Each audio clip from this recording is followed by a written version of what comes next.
And there's amazing things that we do, in agriculture is a easy feat, because, big distances and it's so much extent. So crop maintenance, animal tracking, weather predictions is a no-brainer.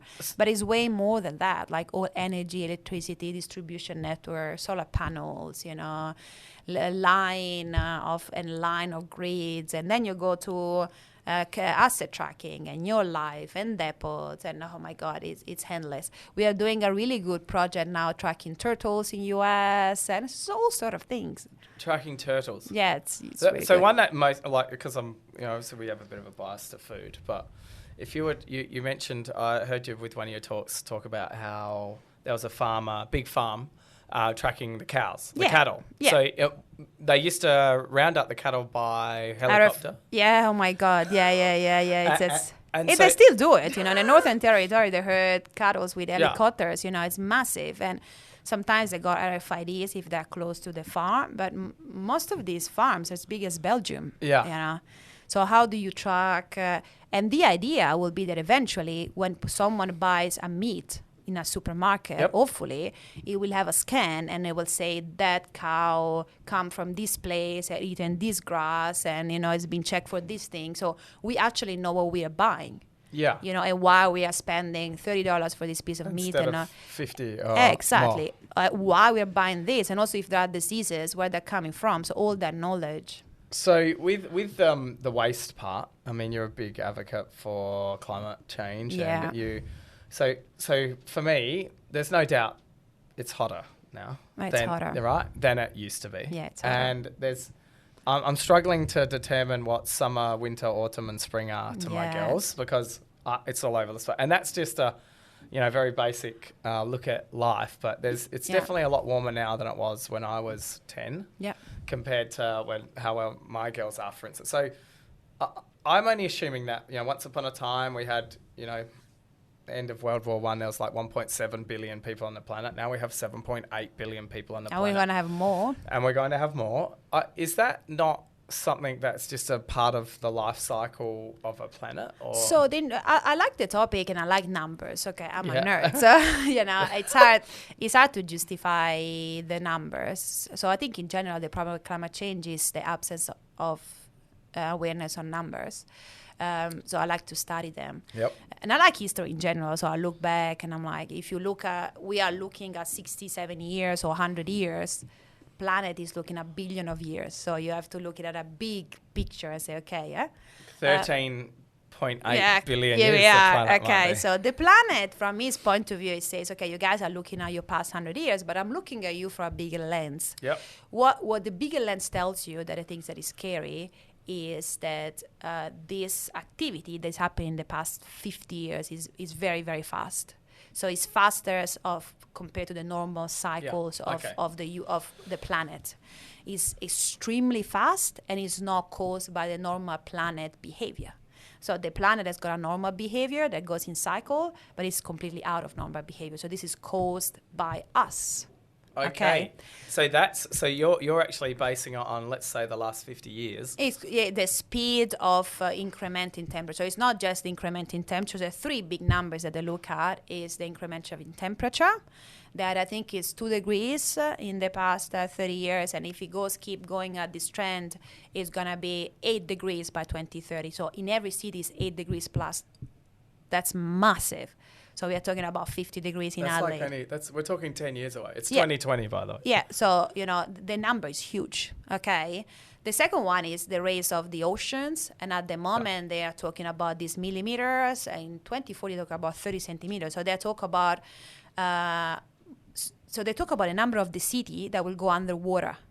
Like cities, like Adelaide, that they go underwater.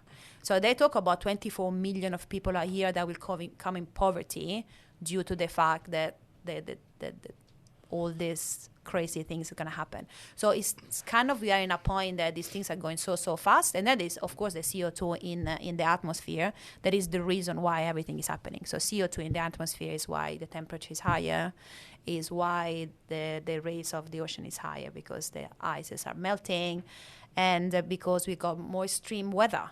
Yeah. Like, come on, we had the fires and the floods in 2 weeks' time. Uh, Those are extreme a weather week. events. Yeah. Yeah, it's on and off, like just like And they are not normal. So the thing that excites me in one side, they're not really exciting me on the other, that these are due to the CO2 increase, and CO2 increase is not normal for a planet. So it's not a normal behavior of a planet. It's due to our industries. So if I'm just me, which I am, if you were to say, hey, these are 3 things you could possibly do, if you could tell someone what are 3 things that could help climate change, what could you come up with 3? Yeah, I got 3. So as I see the world and what I've learned, I put it in 2 buckets. So what the big ones should do, so 3 things that the big influential people or companies should do that make more impact. But what if every person on earth could do 3 things that will make the same impact? Okay, so the good things that I'm seeing on large scale is, of course, one of the big topic is production of CO2 in coal or fuel. Okay, so the big things that I see on a large scale is electric cars. Yep. That is what Elon is doing. That is massive. It's gonna have an impact that you don't even know. Okay, so that's a big tick. What do you buy say a Tesla? Buy a Tesla. What do you buy electric cars? What do you say to the people that say, oh, it costs more money to actually produce that car? Because what do you say to those people that say it costs more money to produce that car?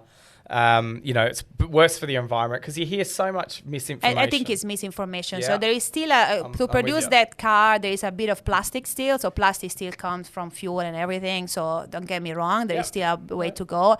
But I think it's a big step. If you look at cars, for example, cars is not the main problems. Like the big industry equipment, that's all on fuel. Yep. That spend way more. So I think that all should move to hydrogen. So these big 2 trends of, so the world trends about electric cars, hydrogen use more than fuel, migrating away from coal, okay, and having more battery on roofs. And this is a massive trend. So if all the world start doing that, we will start decreasing. The second one is more trees. So there are 2 things to fight CO2. So I'm seeing some amazing things about farmers, of having the ability of farmers to treat their soil better. There are mushrooms now that they can use and stuff to create more, to attract CO2, for things like that, and more trees. Trees are natural things, to combat CO2. So use cars, move to hydrogen, put your solars and stuff, buy a Tesla battery, and I'm starting from the little things, recycling is a must. Yep. I've moved to a bamboo toothbrush. That is bizarre. But, the weird things that I started 1 year ago, and I also moved to fleet to just use with customers that can help Earth and not customers that can...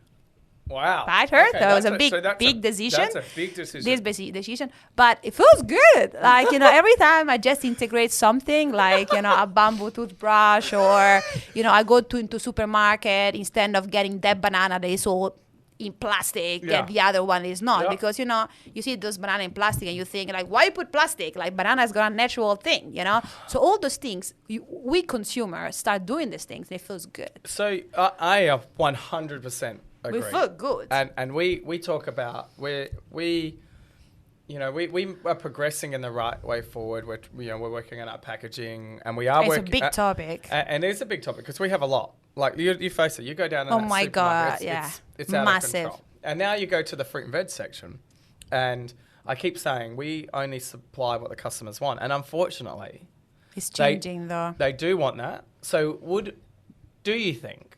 I think that in Europe, supermarkets and so are just imposing themselves. But, it's how far do you get it? Like, what about your shampoo? Yeah. You know what I mean? Like, it's hard work. Everyone brings in that. But you bring your own shampoo. But let's talk about this, because with the fruit and veg, we go in our department, and I'm almost embarrassed at some of the things that we wrap. Like, kids like pack. The banana or the kids' apple. All this stuff. And do you think, and I'm almost, I can't say it because they'll probably get shot for it, but we should trial a store where we just go, you know what, we're going all non-packaged and product, see how people react. See what happens. Yeah, definitely. In life, Would in you? Would particular- you go? I know you I live will down at go. the beach somewhere. So Yeah, I got a Drake's next year. So try with the Semaphore Park one.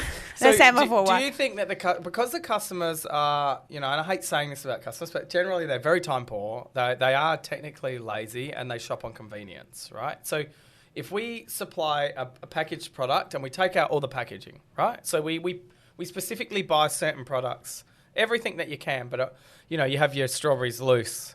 You have your blueberries, like everything is loose. Do you think people would change? And I'm almost keen to do it for one store to see what people would do. The reality is about Semaphore is probably the right place. yeah, because they're all like, yoo-hoo, we're gonna save the world. Okay, so yeah, I actually think that you have in everything about business and retail, you have to try.